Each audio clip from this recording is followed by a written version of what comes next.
오늘 저희가 함께 나눌 말씀 히브리서 말씀입니다. 제가 좋아하는 과거의 설교자 중에 지금은 소천하신 목사님이 한 분 계십니다. 로이드 존스 목사님이라고 영국의 한 목사님이 계신데요. 그분이 사도행전을 강의하시면서 이렇게 이야기하셨던 기억이 납니다. 제가 기억하기로는 그분이 이렇게 이야기를 했습니다. 기독교는 진정으로 기독교인 적이 없었다. 왜냐하면 그것은 한 번도 시도된 적이 없었기 때문이다 라고 이야기를 하셨다는 것입니다. 마틴 로이드 존스 이 목사님이 이렇게 말씀하신 이유는 다른 게 아니라 오늘날 교회가 그 본질을 놓치고 있었기 때문이다 라고 생각하셨기 때문이에요. 그리고 제가 생각하기에는 또 이 복음의 능력이라는 것이 겨우 자기 한 사람만을 구원하는 데서 구원해내고 마는 정도의 수준에서 멈추는 그것으로 성도들이 알고 있었기 때문에 그런 우리에게 일침을 놓기 위해 이렇게 말씀하지 않으셨을까 생각해 보았습니다. 저는 이런 생각의 좀 연장선에서 요즘 청년부 설교를 준비하고 청년부 설교를 진행하면서 한편으로는 좀 기쁘고요, 한편으로는 좀 두렵기도 합니다. 왜냐, 기쁜 이유는 다른 게 아니라 제가 이 능력의 복음을 아는 사람이 되었다는 게 좀 기쁩니다. 이 능력의 복음을 알게 되었다는 것이 말씀을 연구하고 살피면서 확실하게 더 알게 되는 것은 무엇이냐면 이 복음이라는 것이 그냥 나 하나 구원 받고 마는 문제가 아니라 나로 하여금 이 복음이 어떤 능력을 갖고 있는지 나를 변화시키시고 나로 하여금 눈을 열어서 하나님의 나라를 보게 하시는 이 땅 가운데서 나를 변화시키시고야 마시는 그 능력을 가지고 있는 복음이라는 그 복음을 갖게 되었다는 그것이 갈수록 기쁘더라는 얘기입니다. 그런데 두려운 이유는 이런 것입니다. 설교자로서 이 복음의 능력을 이 복음을 얼마나 잘 드러내고 있느냐라는 문제입니다. 복음은 분명히 우리의 삶을 변화시키고야만은 이 다이너마이트와 같은 폭발력을 가지고 있는데 도대체 나는 이 폭발력 있는 복음을 어느 수준에서 터뜨리고 있는가? 이 질문이 늘 제게 머무는 질문입니다. 이 엄청난 폭발력을 가지고 있는 복음을 나라는 존재로 인해서 그 폭발력의 반의 반도 못 터뜨리고 있는 건 아닐까? 그런 마음이 들어서 하나님 앞에 죄송하기도 하고 두려운 마음도 살짝 듭니다. 그래서 설교를 준비하고 마칠 때면 어떻게 해서든지 좀 더 애를 쓰게 돼요. 노력하게 됩니다. 오늘 본문을 보면서 더욱 이런 마음이 들었습니다. 더 기쁘다. 내가 복음을 아는 사람이 됐다는 게 기쁘다. 그리고 이 복음을 맡은 사람이 되었다는 것이 한편으로는 좀 두렵구나 라는 생각이 들었습니다. 정말 하나님의 복음은 멋있습니다. 좀 멋있다라는 얘기를 하고 싶습니다. 이 복음은 너무 멋있습니다. 성도가 누리고 있는 권리가 무엇인지 복음은 오늘 설명하지만요. 또 성도가 이 누리는 권리에 맞춰서 해야 하는 의무가 무엇인지도 오늘 본문에서 이야기를 합니다. 그런데 참 신비로운 게 뭐냐면 이 복음을 맡은 사람들은 이 의무가 짐처럼 느껴지지 않는다는 것입니다. 내가 사는 삶도 퍽퍽합니다, 주님. 더 이상 이 어깨에 어떤 짐을 더 짊어 주십니까? 라고 말해도 될 텐데 오늘 이 말씀을 통해 볼 때 왜 이런 짐을 주시는가에 대한 원망이 아니라 주님 이 의무를 다하게 해 주십시오 라고 기도하게 만드시는 것이 저는 참 신비롭다 생각이 듭니다. 어떻게 나의 이 마음이 이 의무를 다하게 해 주십시오라고 기도하는 마음으로 변화되었을까?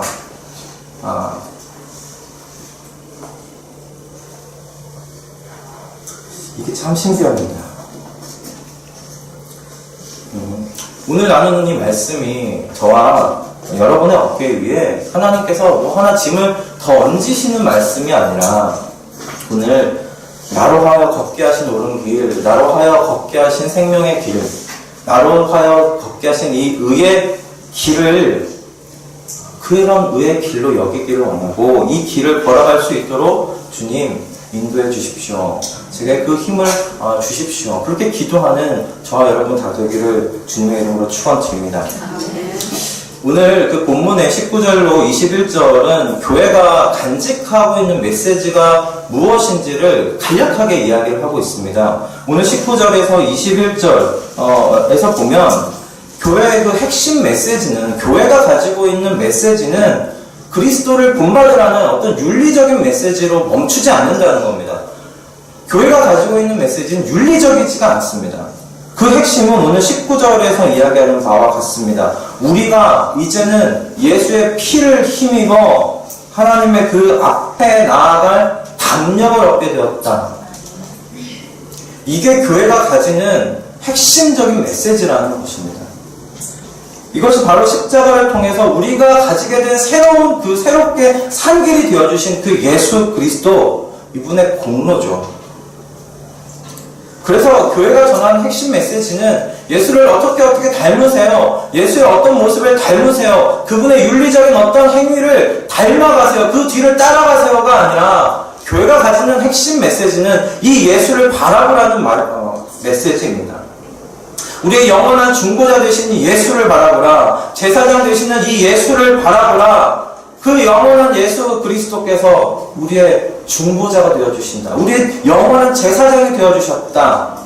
이 예수 그리스도를 바라보게 하는 것, 이것이 교회가 가지는 가장 핵심적인 메시지다라는 것입니다. 이것이 바로 교회가 전하는 핵심 메시지입니다. 예수 그리스도를 닮아가는 이 시작이 사실은 예수를 닮아야 된다는 말이 맞습니다. 예수 그리스도를 닮아야 한다는 메시지를 우리는 전해야 됩니다. 하지만 예수를 언제부터 우리가 닮아가게 될까요? 그 시작은 내가 예수의 피를 힘입어 성소에 들어갈 담력을 얻게 되었다는 이 은혜와 이 하나님 아버지의 그 크신 사랑을 경험하지 않으면 그분의 닮아가는 그 뒤를 따라갈 수가 없습니다. 시작을 분명히 해야 됩니다. 뭐든지 무엇이 시작인지 확실하게 해야 합니다. 예수님을 닮아가는 것 중요합니다. 그 전에 정리해야 됩니다. 내가 이 예수 그리스도를 얼마나 사랑하고 있는가, 그분의 십자가의 그 사랑을 이 마음 가운데 얼마나 담아내고 있는가, 이것을 정리해야 된다는 이야기입니다. 마틴 로이드 존스 목사님이 그의 사도행전 설교 중에 그 진정한 기독교라는 책이 있습니다. 거기서 이렇게 좀 이야기를 하셨어요. 기독교는 여러분과 저의 작은 선이 아닙니다. 기독교는 내가 무엇을 행하느냐와 행하지 않느냐의 문제가 아닙니다. 기독교는 내가 다른 사람보다 얼마나 더 나으냐의 문제가 아닙니다. 기독교는 내가 이전보다 얼마나 더 변화되어 나아졌느냐의 문제도 아닙니다. 기독교는 그런 것이 절대 아닙니다. 그러므로 그 모든 것을 잊고 오직 그리스도를 바라보십시오. 성도는 오직 예수 그리스도의 피를 힘입어 성소에 들어갈 담력을 얻을 뿐입니다. 그 은혜의 십자가, 영광의 십자가를 만민이 본받아야 하는 어떤 아름다운 것, 어떤 윤리적인 것으로 변질시키지 마십시오. 이게 그분의 그 진정한 기독교에서 이야기하고 있는 바입니다. 사랑하는 성도 여러분, 오늘 본문의 19절에서 21절 이 말씀은 예수님의 그 은혜의 십자가, 영광의 십자가의 결과로 우리가 받을 수 없는 것을 받았다는 그 사도의 외침이고 고백입니다. 19절에서 21절의 이 은혜의 십자가가, 이 영광의 십자가가 우리 마음 가운데, 우리 영혼 가운데 더 깊이 맛보아지지 아니하면 사실 22절부터 25절의 성도의 의무에 대해서 이야기를 하고 있거든요. 이 의무가 짐이 될 수밖에 없습니다. 짐이 될 수밖에 없습니다. 그래서 이 지금 사도가 19절에서 21절 그 사이에 세 절이지만 이 안에 우리가 받은 은혜가 무엇인지를 정말 담백하게 설명하고 있는 것입니다. 우린 예수 그리스도의 보혈로 말미암아 그 전에는 나아갈 수 없었던 그 하나님, 그 하늘 아버지, 그분의 먼저 앞으로 나아갈 그런 용기를 얻는 사람들이 되었다는 것입니다. 아무 때나 어디서나 우리가 원하는 그때에 하나님 아버지 앞으로 나아갈 수 있는 주님의 그 자녀들이 되었다는 것입니다. 이것이 우리의 자신감이죠. 이것이 우리 그리스도인들, 우리 교회가 가지고 있는 그 메시지입니다. 이 담력을 누구 때문에 받았는가? 오직 예수 그리스도이시다. 예수 그리스도이시다. 그러므로 예수 그리스도를 더 바라보아라. 더 바라보아라. 그러면 그분을 닮아가지 않으라고 해도 닮아가게 된다는 것이죠. 그래서 굳이 윤리로 이야기할 필요가 없다는 것이죠. 그건 그냥 자연스럽게 맺어지는 열매일 따름일 뿐입니다. 그것을 굳이 우리가 뭔가 교리로, 그것을 뭔가 윤리로 만들 필요가 없는 것입니다. 사도가 19절로 21절까지 그 안에서 이야기를 하고 있습니다. 이것이 먼저입니다. 예수 그리스도의 이 지극하신 은혜를 찬양하는 저와 여러분 다 되기를 주님의 이름으로 축원드립니다. 올 한 해 이제 서로 구역 안에서 이 예수를 더 깊이 바라보자고, 이 예수를 더 깊이 생각하자고 하는 시간들이 이어져 가시기를 주님의 이름으로 축원드립니다. 네, 무엇을 하려고 하지 마십시오. 무엇을 하려고 하지 마시고 무엇보다 먼저 상반기에는 정말 예수님을 더 깊이 묵상하자, 예수님을 더 깊이 생각해보자, 그렇게 서로를 격려하며 독려하며 나아가는 우리 구역 모임 되기를 바랍니다. 예, 우린 그래서 22절부터 25절 사이에서 이제 성도가 가지는 이러한 은혜를 받았습니다. 그리고 이 은혜 속에서 성도가 두 가지의 권리를 얻었어요. 아무 때나 어디서나 이 하늘 아버지 앞으로 용기 있게 달려갈 수 있는 담력을 얻었습니다. 그 권리를 얻었습니다. 두 번째는 영원하신 21절에 그 큰 제사장, 나의 죄를 없이 해주시는 예수 그리스도 하나님 아버지 우편에서 우리를 끝까지 영원히 중보해 주시는 이 우리 편 되신 중보자를 얻게 되었다는 이 두 가지의 권리를 얻었습니다. 그리고 22절부터 25절에서 이제 이야기합니다. 성도가 그런 권리를 얻은 성도, 그렇다면 우리는 그 하나님께 어떤 것을 해드려야 되는가, 어떤 의무를 가지고 있는가 이야기를 합니다. 세 가지의 의무인데요. 첫째는 이것입니다. 하나님 앞에 건강한 예배자가 되라. 그게 의무입니다. 건강한 예배자가 되라. 근데 그 안을 살펴보면 이게 의무인지 나에게 주신 축복인지 헷갈립니다. 22절을 보면 먼저 사도가 우리가 어떤 사람인지에 대해서 이야기를 해줍니다. 성도는 그리스도의 보혈을 뿌림받아서 양심이 새롭게 된 사람이라고 이야기합니다. 더 이상 내 양심의 죄로 인해서 양심이 찔리거나 양심의 정죄를 당하는 그런 사람이 되지 않았다고 이야기를 합니다. 그리고 성도의 구원은 너무나 확실한 것이어서, 왜요? 우리의 행위로 받은 구원이 아니라 이 성도에게 뿌리신 그리스도의 보혈로 말미암은 구원이기 때문에 너무나 확실하다라고 이야기를 하고 있습니다. 그래서 성도는 자신의 몸과 이 마음을 구별한 삶을 살아야 되는 그런 성도로 되어졌습니다. 그리스도의 보혈의 은혜를 사실 깊이 알면 알수록 죄와 가까워질 수가 없어요. 예수님의 은혜가 사실 나 하나 변화시키지 못할 만큼 그런 밍숭밍숭한 것이 아니지 않습니까? 그 은혜가 만약 나 하나 변화시키지 못할 만큼의 밍숭맹숭한 거였다면 기독교가 여기까지 오지 못했을 것입니다.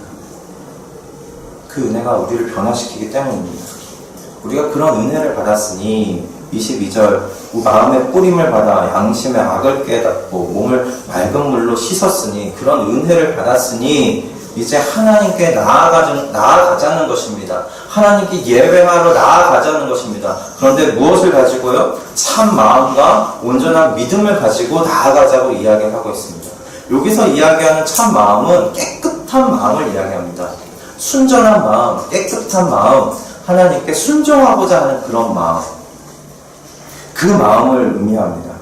그리고 온전한 믿음이라는 것은 무엇이냐면 예수님의 보혈, 예수님을 통해서 우리를 구원하신 그 하나님의 일, 우리는 그 하나님의 보혈로 말미암아 분명히 그리고 완전히 완벽하게 구원받았다라는 것을 믿는 것이죠. 하늘 아버지가 하신 일을 굳게 믿고 나아가는 것, 그것이 하나님께서 우리에게 주신 의무라고 이야기하고 있습니다. 우리가 예배하러 나아갈 때, 하나님 앞에 나아갈 때 하나님이 바라시는 게 두둑한 헌금 봉투가 아닙니다. 우리의 어떤 부지런한 선언들이 아닙니다. 하나님께서 우리에게 바라시는 것이 다른 게 아니라 깨끗한 마음이라고 이야기를 하고 계시고, 그리고 온전한 믿음이라고 이야기합니다. 깨끗한 믿음. 나에게 순종하고자 하는 마음으로 와라. 내가 얘기할 때 순종할 수 있는 마음으로 왔으면 좋겠다. 그리고 내가 너를 위해서 한 그 일을 다 믿어. 다 그 믿는 마음으로 왔으면 좋겠다. 그것밖에 요구하지 않으십니다. 이 본문을 묵상하면서 이게 의무인지, 이게 우리에게 주시는 복인지 저는 헷갈리더라고요. 저는 이게 의무라고 이야기하지만 우리에게 주시는 하나님의 복이라 믿습니다. 우리 성도님들께서도 이것을 하나님께서 나에게 주시는 의무가 아니라 복이라 받아들이고 그 하나님께 이 마음으로 주님, 제가 더 나아가기를 원합니다. 주님을 예배하는 예배자로, 더 건강한 예배자로 나아가기를 원합니다. 나를 받아주십시오. 그렇게 기도하는 우리 성도님 다 되시기를 주님의 이름으로 축원드립니다. 그리고 정말 이와 같은 건강한 예배자가 올 한 해 세워져 나아가는 우리 구역들이 다 되기를 진심으로 바랍니다. 네. 그 같이 함께 바라보면서 즐겁게 좀 나아갔으면 합니다. 두 번째 그 성도의 의무는 다른 게 아니라 그 믿음의 선한 싸움을 싸워야 한다라는 것입니다. 믿음의 선한 싸움을 싸우라. 23절을 보면 사실 싸우라는 이야기가 나오지 않습니다. 23절에 어디 싸우라는 이야기가 나오지 않거든요. 근데 23절에서 이렇게 이야기합니다. 또 약속하신 이는 믿으시니 우리가 믿는 도리의 소망을 움직이지 말고 굳게 잡아 라고 얘기합니다. 굳게 잡아. 여러분, 이 말은 반어적인 것이에요. 굳게 잡지 않으면 앞에서 이야기하는 믿는 도리의 소망을 빼앗길 수도 있는 그런 세상에 우리가 살고 있다라는 의미이죠. 믿는 도리의 소망이 도대체 뭐길래 우리가 이렇게 싸워서 지켜야 됩니까? 그리고 왜 이렇게 잃기 쉬운 것입니까? 이 믿는 도리라는 게 다른 말이 아니라 무엇이냐면요. 이 믿는 도리는 우리의 신앙 고백입니다. 성도의 신앙 고백입니다. 예수 그리스도를 믿을 때 최초로 하게 되는 우리의 고백을 믿는 도리라고 이야기를 한 것인데요. 베드로가 예수님께 그 최초의 고백이 무엇이었습니까? 그렇죠. 주는 그리스도시요 살아계신 하나님의 아들이십니다. 우리 성도의 최초의 신앙 고백도 이것입니다. 주는 그리스도시요 살아계신 하나님의 아들이십니다. 여러분, 여기서 우리의 고백이 무엇입니까? 예수님은 그리스도이십니다. 메시아이십니다. 구원자이십니다. 그리고 예수님은 나의 주인이십니다. 그러나 문제는 이것입니다. 예수님이 나의 유일하신 왕이라는 이 고백, 이제 나는 나의 욕망과 정욕으로 살지 않겠다는 나의 이 결단과 나의 지혜와 나의 의와 나의 뜻을 통해서 나의 뜻을 통해 주 예수를 나의 선지자요 제사장이요 왕으로 받아들이겠다는 나의 신앙 고백, 이 믿음을 세상은 움직이게 할 만큼 강력하다는 거죠. 문제는 여기 있습니다. 이 세상 앞에 나는 너무나 연약하고 나약한 존재처럼 보입니다. 그렇게 말씀을 전하는 목사로서 여기 있지만 저도 이 믿음이 흔들 때가 있습니다. 많습니다. 세상이 너무 강력하게 보일 때가 너무 많습니다. 이 세상이 너무 크게 보일 때가 저희 삶 가운데 많이 있습니다. 그럼에도 불구하고 나의 연약함에도 불구하고 사도는 그렇게 계속 거듭 얘기합니다. 움직이지 말고 굳게 잡아라. 이 믿음의 선한 싸움을 싸워내라 라고 이야기합니다. 도대체 사도가 어떤 근거로 그렇게 우리를 밀어붙이는 거죠? 이 믿음의 공동체를 어떻게 무슨 근거로 이렇게 밀어붙이냐는 것입니다. 사도의 근거는 다른 것이 아닙니다.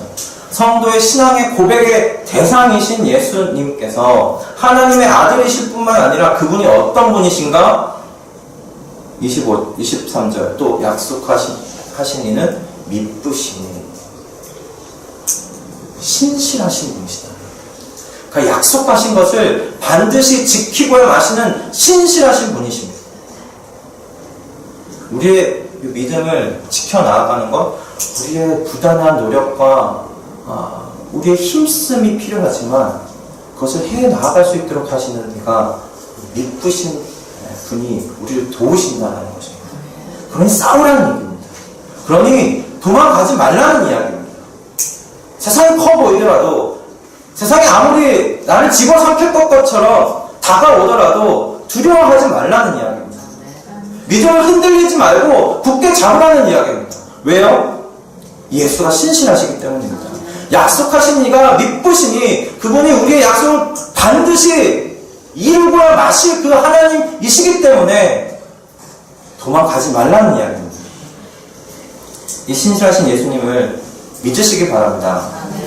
그리고 이 예수를 나의 주요, 나의 왕으로 모시며 살기로 한 이 신앙의 고백을 끝까지 싸우며 지켜내기를 서로 독려하는 우리 구역의 모임들 되기를 주님의 이름으로 축원드립니다. 네, 우리 구역 모임 모여서 다른 것 교제하고 웃고 우리가 함께 즐거운 교제를 나누어야 합니다. 하지만 그 안에 이런 동료가 사라지지 않기를 원합니다. 이 믿음의 싸움을 끝까지 싸워내자. 집사님의 앞에 그 일이 너무 감당하기 어려운 일인지 압니다. 이 믿음이 흔들릴 만한 일인지 압니다. 하지만 이 미쁘신 주님이 대신 싸우신다. 이 싸움을 놓치지 말자. 같이 싸우자. 그렇게 독려하며 함께 걸어가는 전우가 되시는 우리 구역모임 되기를 주님의 이름으로 축원드립니다. 전우라는 단어가 너무 도전적이었나요? 그런 전우가 되었습니다. 이게 군대 동기가 은근히 끈끈한 이유가 있습니다. 이게 전우 느낌이 있거든요. 같이 고생하고 같이 훈련받고 땀 흘리고 힘들 때 그 군장 대신 들어주고 그렇게 목적지까지 같이 걸어가는 그런 추억이 있기에 뜨끈하거든요.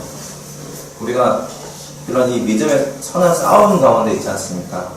우리 옆에 있는 우리 동역자들, 우리 구역에 함께하는 우리 식구들 같은 전으로 생각하고 함께 걸어 나아가는 미랄교회 구역 모임 가득기를 주님의 이름으로 축원드립니다. 네. 마지막으로 저희가 함께 나눌 의무는 다른 것이 아닙니다.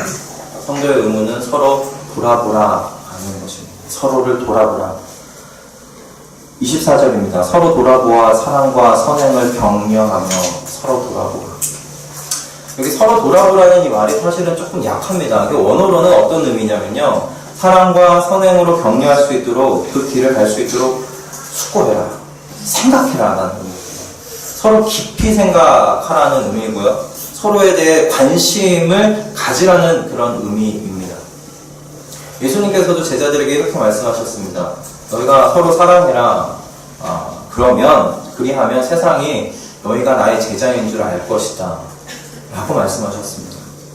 여기서 이야기하는 서로 돌아보라는 말은 그렇게 사랑함으로 서로의 상황을 살피라는 이야기입니다. 전에 저는 이런 이야기를 들었던 기억이 납니다. 그 사랑의 표현에 최고봉은, 사랑의 표현의 최고봉은 다이아몬드가 아니라, 육자관 포인트인데 저는 이게 안 되네요. 이게 박근원 전도사님을 따라하려면 저를 아직 멀었습니다. 네. 사랑의 최고봉, 표현의 최고봉은 뭐냐면 전도라는 거예요. 전도. 처음에 좀 이해가 잘 안 갔거든요. 사랑의 표현이 왜 전도일까? 근데 이 사랑이 다른 게 아니라 상대방의 필요를 채워주는 게 사랑이잖아요. 사랑이 말이 아니라 사랑해, 하늘에 별이라도 따다줄게, 이렇게 표현하는 것이 사랑이 아니라 내가 사랑한 상대방의 필요가 무엇인지를 보고 그 필요를 채워주는 게 사랑이지 않습니까? 모든 사람에게 동일하게 필요한 건 예수 그리스도시다. 그래서 전도가 사랑의 최고봉, 표현의 최고봉이다. 예수 그리스도를 전하는 것이, 믿게 하는 것이 사랑의 최고봉, 표현의 최고봉이다. 그렇게 이야기를 들었습니다. 저는 그런 의미에서 그리스도 안에 머물도록 돕는 것도 사랑의 표현의 최고봉이 아닐까 생각이 들었습니다.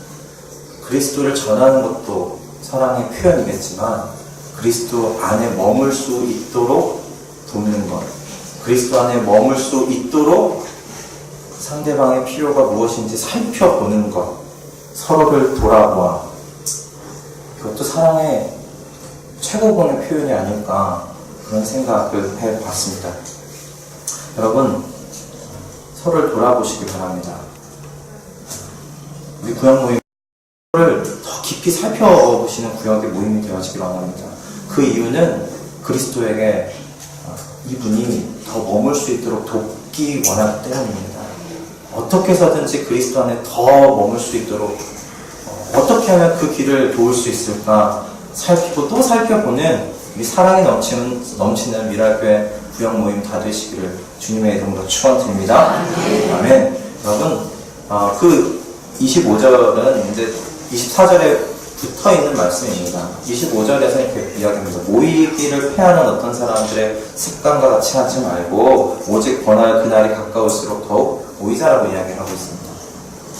여러분, 모이지 아니하면 사실 24절이 성립이 안 됩니다. 모이지 않는데 어떻게 사랑과 선행의 격려를 할 수 있겠습니까? 모이지 않는데 어떻게 우리가 서로를 돌아보아서 우리 성도에게, 상대방 이웃들에게 무엇이 필요한지를 어떻게 알 수 있겠습니까? 모이지 않으면 알 수가 없습니다. 근데 안타까운 건 점점 모이는 게 힘들어진다는 것이에요. 사실 오늘 본문에서 모이기를 패하는 무리가 생겨난 것은 당시에는 이 두려웠기 때문이에요. 내가 예수 그리스도를 믿는다는 것을 이들이 유대인들 사이에서 살고 있는 유대계 그리스도인들인데 다른 유대의 사람들이 알게 되는 것이 두려웠기 때문이에요. 그런데 오늘날 두렵기 때문에 모이지 않는 건 아니잖아요. 저는 왜 이렇게 모이는 것이 점점 줄어들어갈까, 모이기를 힘들어할까 생각해 봤습니다. 그리고 이것 때문이 아닐까 생각이 들었어요. 뭐냐면 교회에 대해서 잘 모르는구나, 교회라는 게 뭔지를 모르는구나 생각이 들었습니다. 교회는 예배 한번 드렸다가 가는 건물이 아니죠. 교회는 교회 밖에 동아리 모임과 같은 그런 교제만 나누는 모임은 아니죠. 교회는 이 땅에 있는 동안 경험하는 사실 하나님 나라의 축소판입니다. 여러분이 여러분의 생을 다 마치고 나아가게 될 그 영원하신 하나님의 나라에서 영원한 삶, 여러분 그 삶의 작은 축소판이 교회입니다. 여러분 영원한 하나님의 나라에서 이렇게 영원히 모여서요 가족처럼 살아갈 겁니다. 구역의 모임은 그래서 이 영원한 삶을 연습하는 영적인 모임입니다. 이것을 저는 모르기 때문에 귀찮아하는 게 아닐까 생각이 들어요. 그냥 안 나가도 되지 뭐, 그냥 모임. 그냥 나 혼자 잘 이렇게 예배 드리고 혼자 성경 보고, 뭐 요즘에는 인터넷 틀면 말씀 되게 많이 나오는데 말씀 들으면서 찬송가 틀고 그렇게 혼자 신앙생활하는 게 뭐 어때서? 교회를 모르기 때문입니다.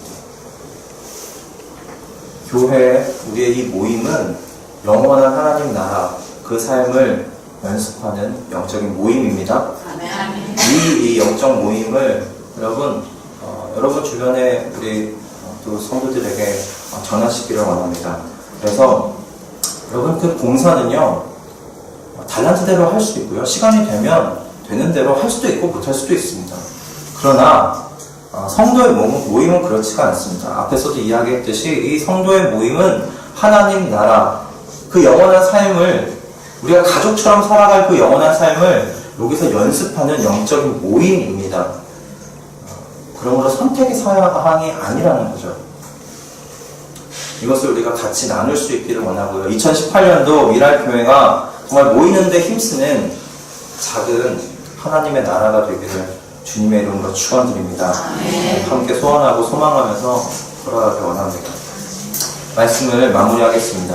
여러분, 기독교는 윤리의 종교가 아니라고 말씀드렸습니다. 기독교는 예수의 피를 힘입어 하나님의 성소에 들어갈 담력을 얻는 종교입니다. 성소에 들어갈 우리의 담력 대신 예수를 얻는 종교입니다. 십자가 예수 그리스도를 더 깊이 바라보는 우리 모두가 되어지기를 원합니다. 그분의 은혜의 십자가와 영광의 십자가를 사랑하는 우리 구역들이 되어지기를 소원합니다.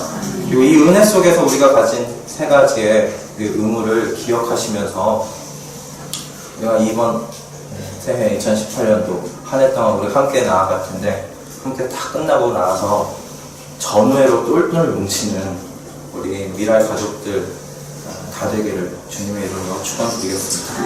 기도하겠습니다.